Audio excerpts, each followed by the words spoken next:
زکوٰۃ نکالنی ہے، مثال کے طور پہ آپ نے لکھ لیا کہ بھائی سونا، یہ میں بتا رہا ہوں کہ جب مکس سب چیزیں موجود ہیں،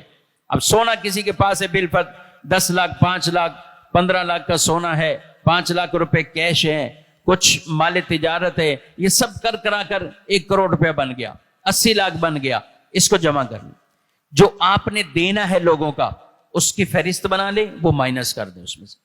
مارکیٹ کے لوگ ہیں تو یہ مجھے پتا ہے، یہ کہیں گے کہ آپ نے یہ سب تو بتایا، ہم نے بھی تو اتنا دینا ہے پیسہ، ہم نے تو ریٹرن بھی تو کرنا ہے، وہ مائنس کر دیں، جتنا آپ نے دینا ہے وہ مائنس کریں، اندازوں سے نہیں چلیں۔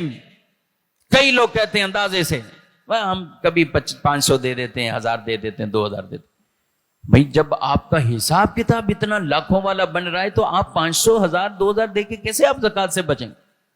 تو اس لیے اس میں اندازہ نہیں چلے گا، آپ کو حساب کتاب کرنا ہوگا۔ کبھی ایسا کوئی دکاندار دیکھا ہے دکان کی ڈائری پھاڑے سائڈ پہ رکھے اور سب جتنے گاہک تھے ان کو بولے یار دیتے رہنا جب سمجھ آئے؟ ایسا کبھی دیکھا؟ کسی کے پاس جائیں، قسطوں کے کاروبار کرنے والے کو آپ کو ایک ایک آپ کا پورا پرچہ نکال کے دیں گے، کب دیا تھا، کب کیا تھا، کب کب قسطیں آپ نے چھوڑی تھی۔ تو حساب کتاب تو ہر چیز میں میرے بھائی، لوگ کہتے ہیں کیا حساب کتاب، بس ٹھیک ہے ایسے ہی دے دو، اور نہیں بھائی آپ کو حساب کرنا پڑے گا۔ بھائی نماز پڑھنے آئے ہیں، میں آپ کو چھوٹ کرنے کے لیے ایک مثال دے رہا ہوں، 4 رکعت عصر پڑھنی ہے، اب 4 رکعت عصر پڑھنی ہے، 2 رکعت ابھی جمعے کی نماز ہم نے پڑھنی ہے، اس سے پہلے 4 رکعت سنت پڑھنی، کیا اندازے سے پڑھیں گے؟ 2 ہو گئیں، 3 ہو گئیں، چلو یار ہو گئیں، 2 3 ہو گئیں، ایسا کوئی کرے گا؟ نہیں کرے گا، بولے گا پوری کرو۔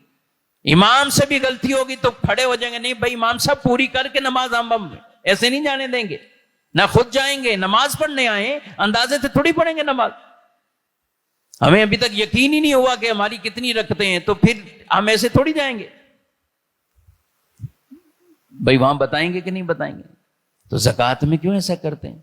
کہ ہم پورا سال دیتے رہتے ہیں، ابا جی نکال دیتے ہیں، فلاں نکال دیتے ہیں، 500 1000 500 1000 500، نہیں، یہ پورا حساب بنائیں، من و عن پورا حساب بنائیں، اور جب شریعت اتنی چھوٹ دے رہی کہ جو آپ نے دینا ہے وہ مائنس کریں، جو لینا ہے ہم آپ کو مشورہ دیں گے اس کو پلس کر لیں۔ ویسے اس میں بھی چھوٹ یہ ہے کہ جب آپ کو مل جائے یا کم از کم اس کا نصاب کا کچھ حصہ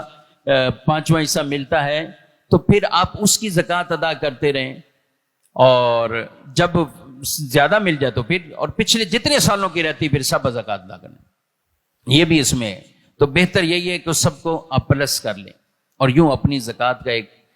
شیٹ بنائیں اور حساب کتاب بنائیں، اور اس کے مطابق اپنی ان زکوٰۃوں کی آپ اموال کی وہ زکوٰتیں ادا کریں۔